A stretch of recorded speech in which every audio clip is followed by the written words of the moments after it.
Shalom, queridos. Hoje é Marcos capítulo 10. O divórcio e as crianças e o jovem rico. Esse é o assunto desse capítulo 10 de Marcos. Nesse capítulo, veremos que Jesus continua sua peregrinação, pregando e demonstrando o reino de Deus em Israel. Os fariseus ainda o perseguem, seguindo onde quer que vá, a fim de questioná-lo, como fazem sobre o divórcio. O tempo todo dos fariseus era questionar Jesus. Jesus nos ensina que a sua visão, que a vontade de Deus não é o divórcio, mas sim o perdão. O mestre dos mestres, mais uma vez, dá valor às crianças em seu ministério. Assim como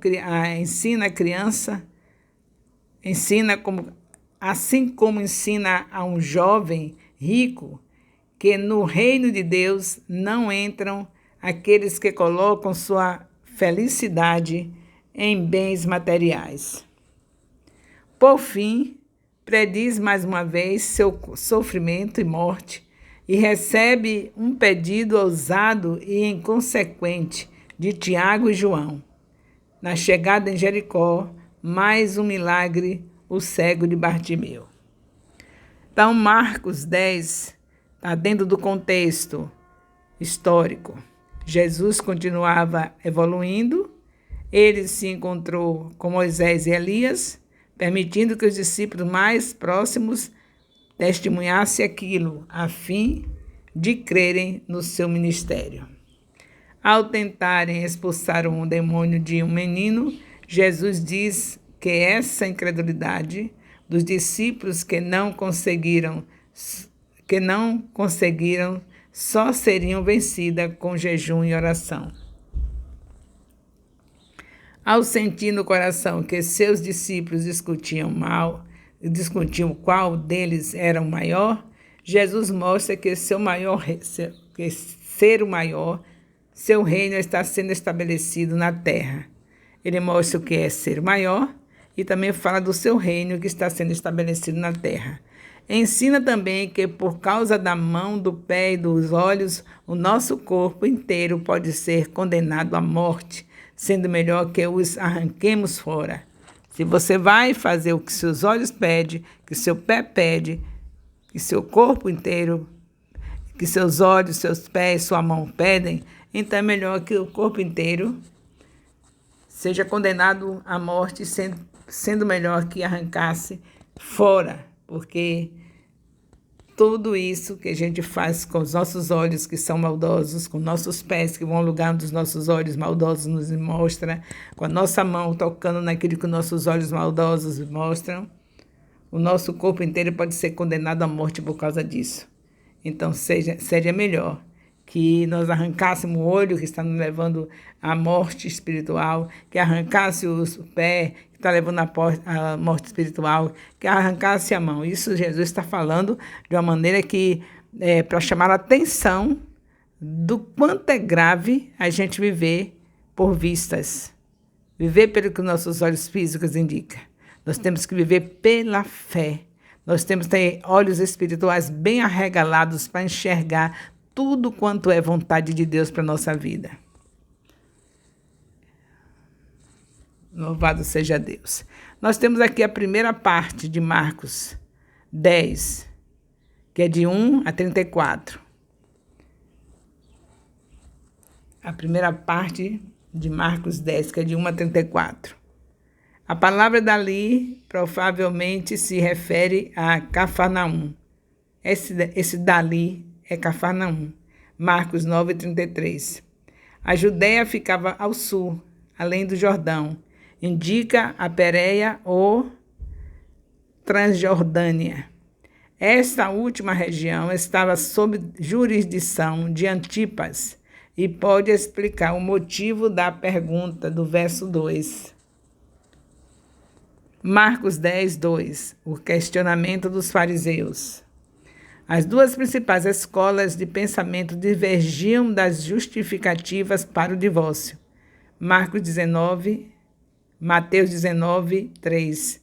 A escola de Shammai era rigorosa, de Hillel liberal. O propósito dos fariseus era pôr Jesus à prova. Queria colocar Jesus à prova. Marcos 8, 11, Marcos 12, 15. Havia escolas, pensamentos especiais, que eram a escola de Shammai e outra de Hillel. Uma liberal e a outra rigorosa. Shammai era rigorosa, Hillel era liberal. E era esse o propósito dos fariseus, era pôr Jesus à prova. Talvez se este encontro tivesse ocorrido no território de Antipas, eles esperariam que Jesus respondesse, tal como fez João Batista, e sofresse o mesmo destino de João Batista. Marcos 6, 16 a 17. Marcos 10, de 3 a 4. Que diz Moisés? Jesus perguntou o que Moisés vos ordenou. E eles responderam com base em Deuteronômio 24, de 1 a 4. Mas esta passagem não ordena o divórcio. Ela apenas o reconhece, protege os direitos da mulher e proíbe que o marido volte a casar com a primeira esposa, se tiver casado com outra nesse interim. Mas, uma vez, os fariseus estavam fazendo péssima interpretação das Escrituras. Marcos 10, 5. A dureza do coração. A expressão dureza dos vossos corações denota fechar o coração para as verdades de Deus. Moisés permitiu o divórcio como concessão à dureza do coração do povo. Marcos 10, 6 a 8. A vontade inicial do Pai. Como é que o Pai falou do princípio? Como foi que Deus falou no princípio sobre casamento? Jesus passou da concessão de Moisés à intenção de Deus no princípio da criação, ao citar Gênesis 1, 27. Jesus estabeleceu que o casamento é entre o homem e mulher. Estabeleceu que o casamento é entre homem e mulher. Marcos 10, 9. Deus uniu, não separe o homem. Jesus enfatizou que o casamento é uma prática estabelecida por Deus. Sua última declaração, nenhum homem o separe, se refere ao marido, não a uma corte judicial. Desta forma, Jesus respondeu à pergunta do versículo 2 e descartou o divórcio. Marcos 10, 10. Os discípulos continuam perguntando. Os discípulos de Jesus estavam espantados com o ensinamento e perguntaram o que ele quis dizer com aquilo que ele estava ensinando. Marcos 10, de 11 a 12, a lei de Jesus. Embora tenha parecido que Jesus associou o novo casamento ao adultério, ele não descarta todo tipo de novo casamento. Jesus enfatiza que se o divórcio não está baseado em motivos biblicamente válidos, um novo casamento será adúltero. Marcos não inclui as condições de exceção, de Mateus 5,32 e Mateus 19, 9. Este é um lembrete de que esta passagem não contém todo o ensino de Jesus acerca de divórcio e novo casamento. De certo, influenciado pelo ambiente romano em que estava inserido, Marcos imagina aqui uma realidade que nunca passou pela cabeça dos seus colegas evangelistas, pela simples razão de que era impossível na lei judaica que a mulher se divorciasse do marido. Marcos 10, 13. Jesus e as criancinhas. A expressão traziam, provavelmente indica pais. Os pais traziam os filhos para que as tocasse. No versículo 16, é explicado por as abençoou. Marcos 10, 14. Jesus repreende os seus discípulos. Este é o único lugar nos evangelhos em que Jesus ficou indignado. Marcos 3, 5. A palavra indica que muita raiva. Jesus permitiu que as criancinhas viessem a ele, mas o verdadeiro ponto está relacionado aos que são semelhantes a elas. Esta afirmação diz respeito ao tipo de pessoa a quem o reino de Deus pertence. Marcos 10, 15. A segunda frase de Jesus fala sobre como uma pessoa recebe e entra no reino de Deus. Uma criança pequena aceita o que lhe é dado como um presente, sem discutir seus direitos e reivindicações. Mateus 18, 3. Para entrar no reino de Deus, deve-se aceitá-lo como um dom da graça. Marcos 10, 16. Jesus as abençoa. A expressão tomando-a nos seus braços é apenas uma palavra no grego.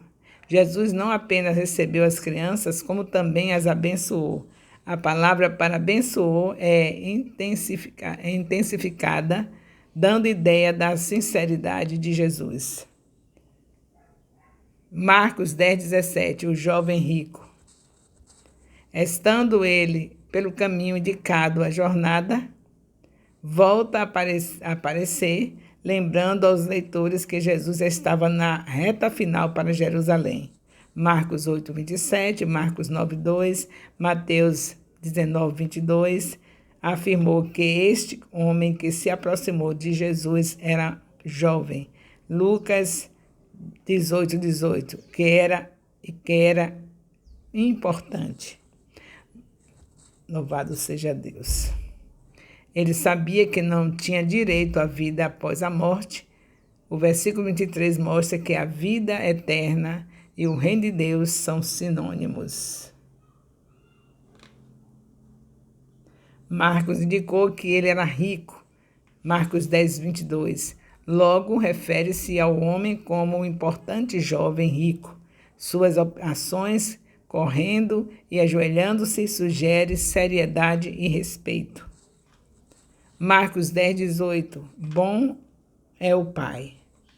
A recusa de Jesus dirigiu o homem a Deus. Ao afirmar que somente Deus é bom, Jesus não negou a sua própria divindade e bondade. Ele apenas indicou que o julgamento humano não pode ser a palavra final sobre o que é bom e o mal. Marcos 10, 19, Jesus interroga o jovem. Estes mandamentos pertenciam à segunda tábua da lei, que falava de conduta e relacionamento. Êxodo 20, de 12 a 16, Deuteronômio 5, de 16 a 20. Marcos 10, 20. Uma vida de obediência. O jovem novamente se dirigiu a Jesus como mestre, mas desta vez não acrescentou bom. Louvado seja Deus! Nós estamos aqui em Marcos 10, vendo o comentário, vendo versículos, fazendo a leitura e sabendo que aí teremos um questionário respondido com muita eficiência.